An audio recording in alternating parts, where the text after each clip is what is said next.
Hi everyone, Aaron here for Zollotech, and the iPhone 13 mini is a phone that many people absolutely love. You're either in the camp that loves this phone, thinks it's the best thing since maybe the iPhone 5, or you just don't think about it much because it's far too small. But this year it got some significant upgrades, and after being out for about 3 months or so, I wanted to talk about the durability, the battery life, the cameras, and more. And before we get started, this video is sponsored by Anchor. Now, the first thing is the iPhone 13 mini is maybe the last year that we'll see a mini iPhone from Apple. It's rumored that the iPhone 14 won't have a mini-sized version due to poor sales. In fact, last year, according to Counterpoint Research, by the time January came around and we actually had the iPhone 12 sales figures basically based off of inventory going to stores and more, the iPhone 12 mini only accounted for about 5% of all sales of iPhone. However, that's still hundreds of millions of phones per year, so many companies would love those kind of sales. Either way, many people absolutely love the iPhone 13 mini. And so the price is probably the first thing that's right for a lot of people. This year you get 128 gigabytes to start at about $699 if you want the base model.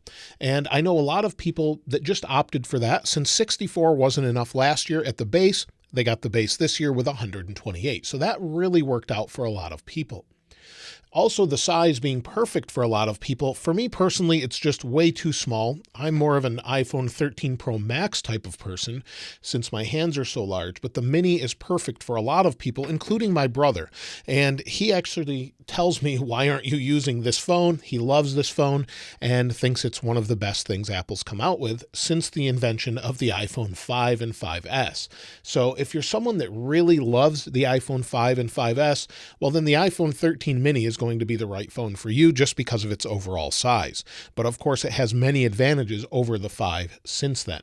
So with its size and this year with its larger battery, it's really been a great upgrade. And the durability of the phone is the same as last year. So what we have along the outside edge is aluminum. And if you're not using a case, it seems to hold up pretty well. I haven't really hit any chips on this sort of midnight color, as Apple calls it, or black color. There's no chips along the outside edge. This has not been kept in a case, and it's holding up really well. And you can see there's no issues here. My brother, who uses a black iPhone 13 mini, has the same experience.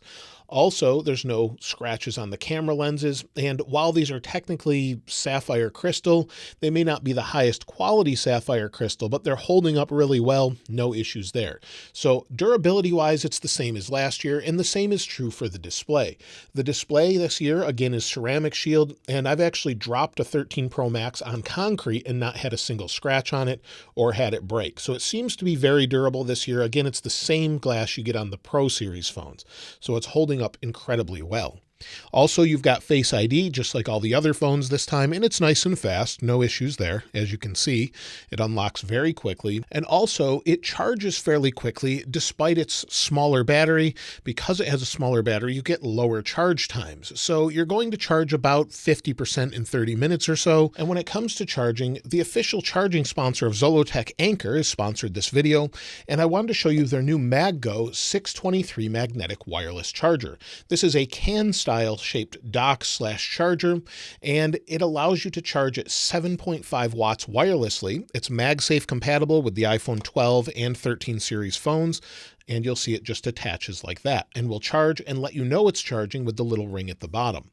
And it can tilt up to 60 degrees, so it's a stand and a dock at the same time. So if you want to set it down and watch something, you can tilt it horizontally and view whatever you'd like. But the nice thing is once you tilt this up, you've got a little space here on the back. You can place some AirPods there or something else and charge that as well at 5 watts. So it will charge at 7.5 watts for the phone and 5 watts for something else. Or you can just leave it maybe on a nightstand or your desk like this and charge. It's fairly heavy, so if you want to remove the phone, you just tilt it off the stand and the stand stays put. And then again, you can tilt it like this and watch your content. Again, it lets you know it's charging with the ring on the bottom. It's available in 4 colors: Misty Blue, Interstellar Gray, Dolomite White, and Lilac Purple.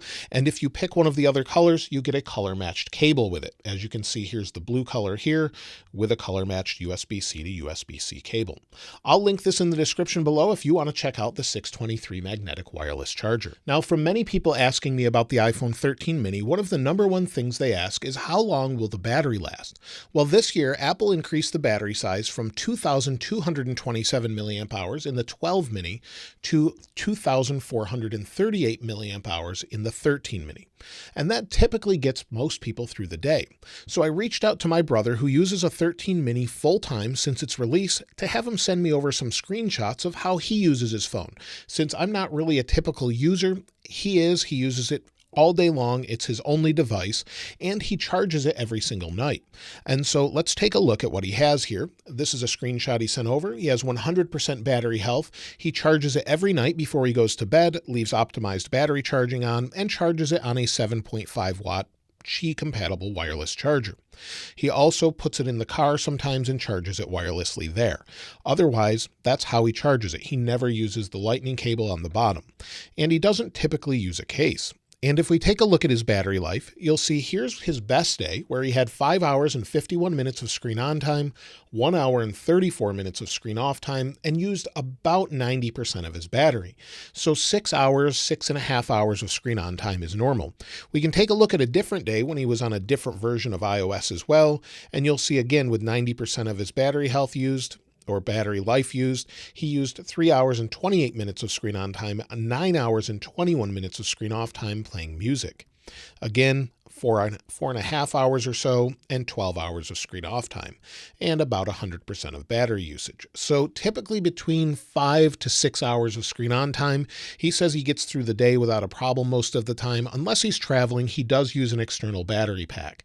So you could use something like that if you needed to, but typically it gets him through a day, where the 12 mini didn't last as long for him. So this is working really well, and I think for most people it will get them through the day, unless you're a heavy gamer, or maybe you're using the camera to record video all day. Now, the display this year is really nice. It's a little bit brighter than what we had last year. We get the same resolution and everything else, but it goes up to 800 nits for regular daily use and 1200 nits for HDR content. So not really a difference there. We do have a slightly narrower notch, but it does protrude into some content when you're watching it. We don't have ProMotion like we do on the Pro displays though. So if you want ProMotion, which means it's ramping up the display refresh rate to 120 Hertz, you'll need the Pro model for that. Otherwise, this display is just as good as last year's, but a little bit brighter. Same viewing angles, everything looks great, no issues with green tint or anything like that this time around. Also, HDR content looks great on it. So if I go into YouTube to one of my videos and I play it back in HDR, so here you'll see we have options for HDR on YouTube. So you have those options. Now, with this video being not recorded in HDR that you're watching now, you won't be able to see it, but I wanted to show you how bright it is. It's actually blown out on this camera because of how bright the display is. But if I brought it way down in brightness, you'll be able to see it. So when you're watching it, it looks great. And again, viewing angles are great. You have HDR content, and that video was recorded with a camera from an iPhone 12 series device. And so the cameras are very, very capable. And this year, Apple has upgraded them a bit so it can record 4K 60 HDR. So last year, they limited that to 30 frames per second. Now you have 60 frames per second. So you have that. You also have a few new features in your camera as well. So if you go into your camera, you go to video, of course, you have HDR, like I said. But not only do you have HDR, in photos, you have different photographic styles. So if you want a different style for your photo, you can switch between different photographic styles that look more what you want it to look like, or you can customize it all together. You also have cinematic video in 1080p. And so here's cinematic mode, where it sort of blurs the background in real time using sort of a portrait video style, but also at the same time, when someone's looking at the camera, it will keep them in focus. When they look away, it will focus on the background or what they're looking at. It uses the neural engine to do that this year. So that's something that's new in the camera. Again, 4K 60 on the forward-facing camera as well. So if we spin it around here and record some video, let me rotate it here. Let's record video, and now I'm recording from the 13 mini. It's very capable, 4K 60, HDR if you want, and it looks great as well. So you have that capability built into the smallest phone, all the way up to the top of the line 13 Pro Max. You have the exact same forward-facing camera, so you're not really compromising there. You also have great speakers. Despite them being small, they're nice and loud, so if I hit play on my video again, turn it up. Like I said, it's 4K HDR, and hopefully you're seeing the 4K resolution. It does take a little bit of time for YouTube to process that, but it's nice and loud. You're easily able to hear it, and it has a better stereo sound, maybe based off the new speaker design this year. So you've got the speaker at the top instead of down a little bit. Now, when it comes to accessories, well, unfortunately, the case that I have here doesn't work with the 13 mini. So maybe you're moving from a 12 mini to a 13 mini. If you place it in this case, in the 12 mini, the display will change to the time. It uses MagSafe to do that. And unfortunately, you need a 13 mini specific case this year. So Apple has changed that a little bit. So if you have accessories, you may need to change them out, as the camera bump is slightly different as well. You'll see here side by side, the camera bump is just ever so different, so slightly different here. It's a little bit wider where the other one is a little bit narrower. And so with the different camera design, it's changed a little bit. Compared to the cameras on the Pro models, well, you're not getting Pro RAW as far as the photos are concerned, and you're not getting ProRes video or macro, where the Pro devices have macro capability using the ultra-wide, but they're very capable cameras. Now, as far as reception is concerned, this is probably an area that's going to vary greatly depending on your carrier. And the reason I say that is if you have T-Mobile and you're switching between 5G and other sort of bands such as 4G and other things like that, there was some issues with earlier versions of iOS 15. It does seem to be resolved with iOS 15.2, but quite a few people had those issues, depending on which carrier you're on. However, reception seems to be quite good, the same as last year since it has a Qualcomm modem, and you also have 5G millimeter wave if your carrier supports it in your local area. So where I'm at, T-Mobile really doesn't have that, but generally the reception is quite good along with Wi-Fi and Bluetooth. I really don't think you're going to see much of a difference between this year and last year's model when it comes to reception overall. Now, if you're wondering if you should buy an iPhone 13 mini, well, I highly recommend it, especially if you were considering waiting until iPhone 14, because it's said that Apple may not be making an iPhone 14 mini due to sales of the 13 mini and 12 mini devices. So I highly recommend picking one up now if you're looking for a smaller phone. Those that have them absolutely love them, and they hope that Apple continues to make the mini iPhone since they love the form factor overall. So it's definitely a plus for a lot of people, from the great cameras to the great display and more. And of course, iOS will be supported on this typically for at least 5 years. So you'll have updates for the next 5 years, not just security updates, but features and more with iOS 16, probably all the way up till iOS 20 or 21 at this point.